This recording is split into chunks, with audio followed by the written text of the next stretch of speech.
CM साहब भी कहते हैं कि या तो आप हरियाणा छोड़ दो या फिर अपराध छोड़ दो। पोस्टर भी जारी किया था सीएम साहब ने। तो वो है तो कुछ नहीं, फिर अपराध बढ़ रहे हैं। यार अब हुड्डा साहब का मुकाबला करोगे? इनेलो सुप्रीमो की अगर बात करें, आपका मित्र भी है अभय सिंह चौटाला जी, लगातार कह रहा है कि हुड्डा बाप बेटों की वजह से सरकार नहीं आई है। चौटाला परिवार का कोई भी सदस्य, चाहे इधर वाला हो चाहे इधर वाला, चाहे खब्बे वाला चाहे सज्जे वाला, इस तरह की बात करता है, लोगों के गले नहीं उतरती, बल्कि लोग मजाक करते हैं। कुछ बातें ये भी चल रही थी कि अगर इनेलो के साथ गठबंधन हो जाता कांग्रेस का तो फिर भी सरकार आ सकती थी। वो सत्यानाश हो जाता। जेजेपी ने भी रोहतक में अपना कार्यालय बना लिया है, तो कुछ होगा इनका, क्या लग रहा है आपको? ना इनका कुछ नहीं होना, लोगों ने मेरा पट गया। ये तो वही है जो खाता ना भाई चाचा जो के सोसाइटी। बीजेपी जो इनको टास्क देती है ये वही करते हैं, इसलिए इनको वोट काटो कहते हैं। नमस्कार दोस्तों, द एड न्यूज में आपका स्वागत है। मेरे साथ हिसार से सांसद जयप्रकाश उर्फ जेपी हैं जी, स्वागत है आपका। धन्यवाद जी। संसद चली हुई थी और वोट चोरी का एक बड़ा मुद्दा चला है जी, क्या लगता है कि सच में वोट चोरी हुई है? कुछ शंका है? देश के सामने माननीय नेता प्रतिपक्ष हमारे नेता राहुल जी ने दिखा तो दिया, कंप्लीट R&D की। और देखो उसके बाद chief election commission of India भी तिलमिला गया, केंद्र सरकार भी तिलमिला गई। और पहली बार ऐसा हुआ है कि सदन के अंदर केंद्र सरकार SIR के ऊपर गहन जो वोट जांच का इन्होंने SIR बनाई, तो जो कर रहे हैं बिहार में, तो उस पर बहस करने से मना कर दिया। और हरियाणा में भी सरकार वोट चोरी से बनी है और देश की सरकार भी वोट चोरी से बनी हुई है। इसीलिए पार्लियामेंट का यही हाल हुआ। कल विधानसभा का आप लोगों ने देखा होगा कि 5-6 बार हाउस एडजर्न करना पड़ा, क्योंकि एक कहावत है ना अपना, चोर की दाढ़ी में तिनका। अगर सरकार पाक साफ है, कानून व्यवस्था ठीक है, रोजगार का इशू ठीक है, बेरोजगारी नहीं है, तो इस पर चर्चा कराओ भाई। राहुल गांधी जी यात्रा निकाल रहे हैं तो उसका कुछ असर पड़ेगा? देखिए, राहुल जी ने एक बहुत पहले भारत जोड़ो यात्रा शुरू की थी, उससे इंडिया गठबंधन को बड़ी ताकत मिली, कांग्रेस पार्टी को बहुत ताकत मिली, 46 से 100 सीट पे चली गई। और अब बिहार की जो एक क्रांति होती है, बिहार का आंदोलन हमेशा ही देश की हवा बदलता है। तो राहुल जी ने जिस तरीके से ये बेड़ा उठाया है, सारा देश में क्रांति बन जाएगी जी। कल हरियाणा की अगर बात करें, विधानसभा मानसून सत्र चल रहा है जी, उसमें सबसे बड़ा मुद्दा रहा लॉ एंड ऑर्डर का। एक कहते हैं कि विपक्ष भी कह रहा है और लोग भी कह रहे हैं कि ज़्यादा खराब हो रहा है, आपको क्या लगता है? आपका कोई शंका है? यानी कि आज कोई भी व्यापारी अपने घर से निकलता है, व्यापारिक प्रतिष्ठान पे जाता है, जब तक वापस नहीं आता तो उस पर परिवार को चिंता सताती है कि मेरा बेटा, मेरा पति, मेरा भाई, मेरा रिश्तेदार, मामा वापस आएगा कि नहीं आएगा। कभी टेलीफोन पे थ्रेट आता है, कभी चैन स्नैचिंग होती है। अरे यार, आप ये देखिए, एक हमारी माननीय सांसद थी दिल्ली में, उसकी MP की चैन निकाल के ले गए। आप ये हरियाणा में देख रहे हैं, ये अभी डिघावा में जो नर्स हारिया जो भी हुआ, और कितने दिन तक लोगों ने मेहनत करनी पड़ी मुनीसा जी कि असली जो उसके साथ दुर्घटना घटी है, बुरा कर्म हुआ, क्या हुआ, जनता तो उसको उजागर करना चाहती थी। जनता क्या चाहती? जनता यही चाहती है कि किसी भी नारी के साथ अन्याय ना हो। तो उसके ऊपर देख लो किस तरीके से इन्होंने प्रेशर डाल करके या जो भी सिस्टम अपनाया। अब यहाँ जगह जगह आप देख रहे हो, हर रोज़ कत्ल, हर रोज़ बलात्कार, हर रोज़ यौन शोषण, मतलब बुरा हाल है लैंड ऑर्डर का। लेकिन सरकार की तरफ से भी लगातार एनकाउंटर की बात की जा रही है, गिरफ्तारियों की बात की जा रही है, तो इससे लगता है कि रुकेगा? हम इनकाउंटर की बात, सरकार की बात को नहीं मानते। सरकार केवल जुमलेबाजी पे लगी हुई है। अगर सरकार चाहे, देखिए, लैंड ऑर्डर एक ऐसा इशू है ये सरकार की इच्छा शक्ति पर निर्भर करता है। आपको याद होगा 2000 से लेकर के 2005 तक हरियाणा में लॉ एंड ऑर्डर की बुरी हालत थी, और जैसे ही लोकदल का राज लोगों ने रिजेक्ट कर दिया और कांग्रेस का राज बना दिया, हुड्डा साहब ने सबसे पहली प्रेस कॉन्फ्रेंस में कहा था कि भाई देखो, आज मैं कांग्रेस विधायक दल का नेता चुना गया, कल मैं मुख्यमंत्री की शपथ लूंगा। या तो अपराधी अपराध छोड़ जाएं या हरियाणा छोड़ जाए। आप याद करो उस जमाने को, शांति हुई थी ना। हम किसी का इनकाउंटर के पक्ष में नहीं हैं, लेकिन हम अपराध के भी पक्ष में नहीं हैं। ये बात तो सीएम साहब भी कहते हैं कि या तो आप हरियाणा छोड़ दो या फिर अपराध छोड़ दो। पोस्टर भी जारी किया था सीएम साहब ने। तो वो है तो कुछ नहीं, फिर अपराध बढ़ रहे हैं। यार अब हुड्डा साहब का मुकाबला करोगे इस चीफ मिनिस्टर का, उसके पास अपराध था ही नहीं, आज अपराध है। कहने से नहीं बनता, करके दिखाओ। और सबसे पहले इन पे विश्वास कौन करेगा? इन्होंने कहा जीरो टॉलरेंस अपराध, जीरो टॉलरेंस करप्शन। आपको याद होगा मुख्यमंत्री जी के बगल में बैठे हैं नगर परिषद के चेयरमैन जुलाना से, और दूसरे दिन उनके या पैसा बरामद होता है, एंटी करप्शन ब्यूरो बरामद करता है। ये तो वहाँ भी कहते थे भ्रष्टाचार है ही नहीं। ये सत्ता के नशे में मदहोश है और हरियाणा का बहुत बुरा हाल है। इसका खामियाजा भारतीय जनता पार्टी और इसके साथियों को भुगतना पड़ेगा, जो इसकी दो बैसाखी हैं। जी, इनेलो सुप्रीमो की अगर बात करें, आपका मित्र भी है अभय सिंह चौटाला जी, लगातार कह रहा है कि हुड्डा बाप बेटों की वजह से सरकार नहीं आई है। देखिए, उसके कहने से उस पर विश्वास नहीं रहा। अब विश्वास नहीं, मेरे हिसाब से जनता अगर उन पर विश्वास करती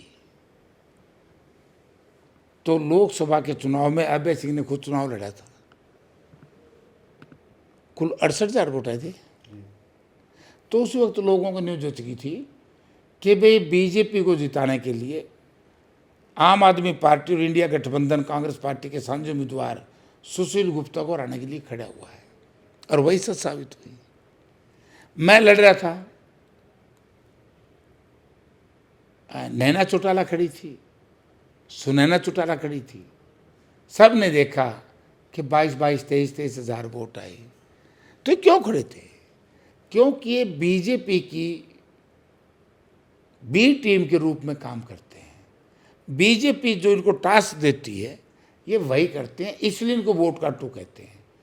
तो उस वक्त शायद लोगों के मन में ये था कि भाई कांग्रेस के लोग, इवन जयप्रकाश, गलत कह रहे हैं, वोट काटू ये लोग नहीं हैं। लेकिन जब गोपाल कांडा, जो इनके सहयोगी पार्टी थी, लोकसभा तो गोपाल कांडा ने, विधानसभा अभय चौटाला ने बयान आया, बयान में ये कहा कि मुझे तो मनोहर लाल जी ने कहा था भाई अभय चौटाला की मदद करनी। फिर उसके बाद अब क्या बचा है? अब अगर चौटाला परिवार का कोई भी सदस्य, चाहे इधर वाला चाहे इधर वाला, चाहे खब्बे वाला चाहे सज्जे वाला, इस तरह की बात करता है, लोगों के गले नहीं उतरती, बल्कि लोग मजाक करते हैं कि बोला यार इसने तो एक जुमला बन गया, ये तो तड़के घर आते लिख रहे हैं, जैसे तोता टेंटे टेंटे टेंटे रटता है ना, तो ऐसे ही ये अपना अब हुड्डा साहब और दीपेंद्र सिंह हुड्डा के ऊपर इस तरह के आरोप लगाते हैं। अब इनका मेरे हिसाब से तो कोई विश्वास इनका रहा नहीं। कुछ बातें ये भी चल रही थी कि अगर इनेलो के साथ गठबंधन हो जाता कांग्रेस का तो फिर भी सरकार आ सकती थी, और सत्यानाश हो जाता।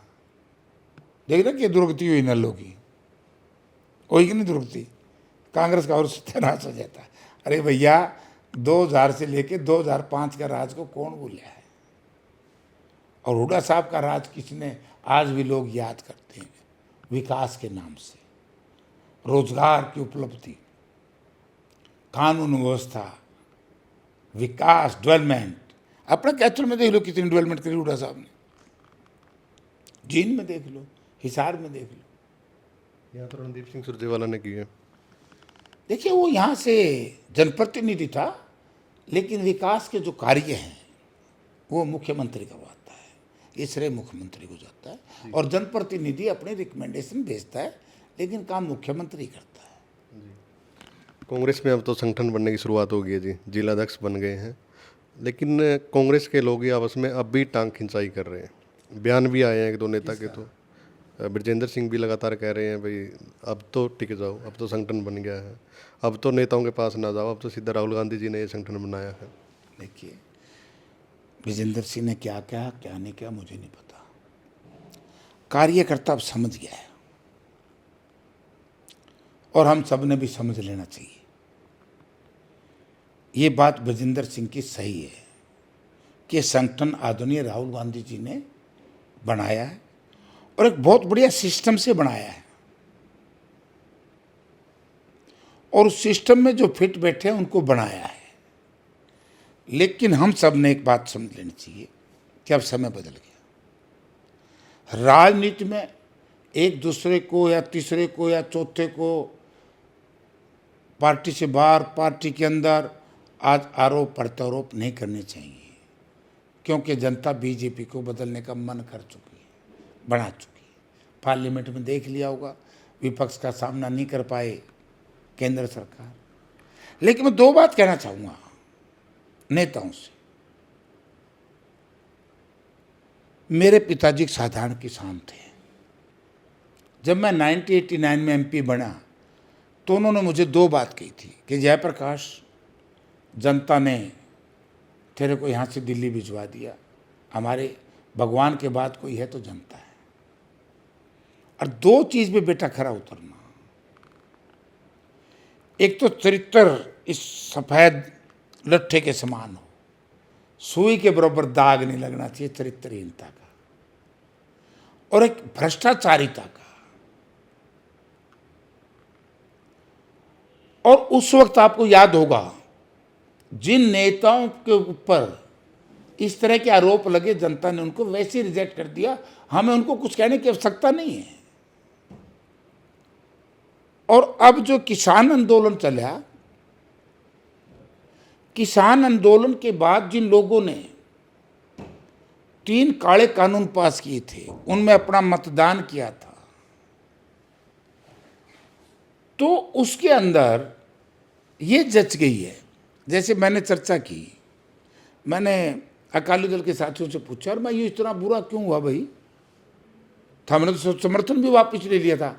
बोला भाई साहब, जब ये कानून पास हो रहे थे उस वक्त हमारी पार्टी एनडीए का हिस्सा थी, बीजेपी का हिस्सा थी, इसलिए लोगों ने कहा कि ना भाई ना।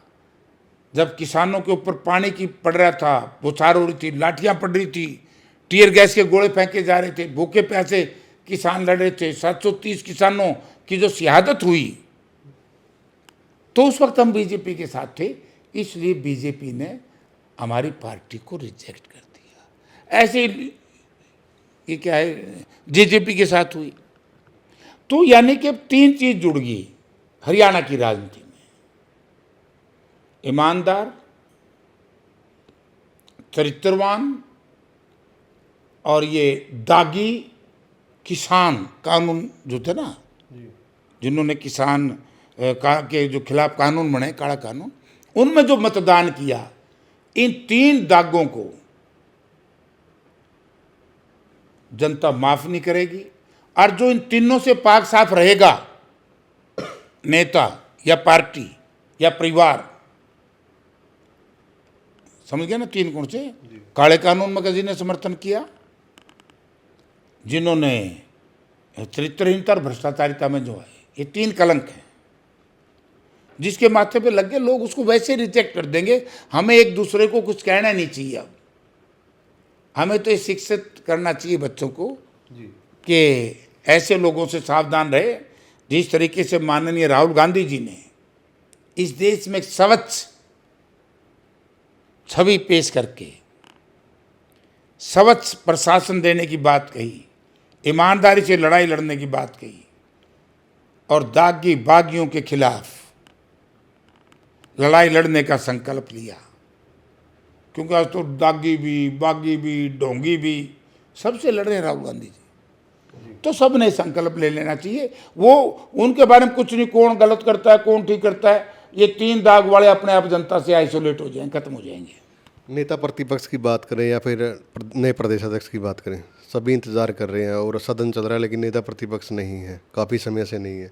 क्या लग रहा है आपको, कब तक बनाओगे? देखिए, ये तो पार्टी हाईकमांड फैसला करेगी, लेकिन पार्टी हाईकमांड में आपने देखा ना, जो डिस्ट्रिक्ट प्रेसिडेंट बने हैं, इसमें बहुत बढ़िया प्रजातांत्रिक तरीके अपनाया राहुल जी ने। ऐसे ही नेता प्रतिपक्ष में भी या CLP लीडर में अपनाएंगे। और आप देख रहे हैं कल का, आज तो खुद जो सरकार के दबाव में अखबार लिखते थे, उन्होंने लिखना पड़ा कि 11 वर्ष में भारतीय जनता पार्टी ने इतना स्ट्रॉन्ग विपक्ष नहीं देखा, क्योंकि लोकदल भी विपक्ष में रहा 5 साल, कांग्रेस भी विपक्ष में रही 5 साल, लेकिन आज वही चौधरी भूपेंद्र सिंह हुड्डा के नेतृत्व में कल जिस तरीके से हमारे माननीय विधायक साथियों ने एक जनता की आवाज़ और जो विधानसभा के प्लेटफॉर्म पे उठाई और सरकार को झुकाया, तो इससे अब मेरे ख्याल को संशय नहीं रहा होगा। JJP ने भी रोहतक में अपना कार्यालय बना लिया है, तो कुछ होगा इनका, क्या लग रहा है आपको? नो, इनका कुछ नहीं होना, लोगों ने मेरा पट गया। ये तो वही हैं जो खाता ना भाई चाचा जो के सो सही, इनका अपना कुछ नहीं, जो भाजपा कहेगी वो सही। बातचीत करने के लिए धन्यवाद सर। तो वीडियो को ज़्यादा से ज़्यादा आप लोग शेयर करें और जयप्रकाश जी की बातें आपने सुनी है, धन्यवाद।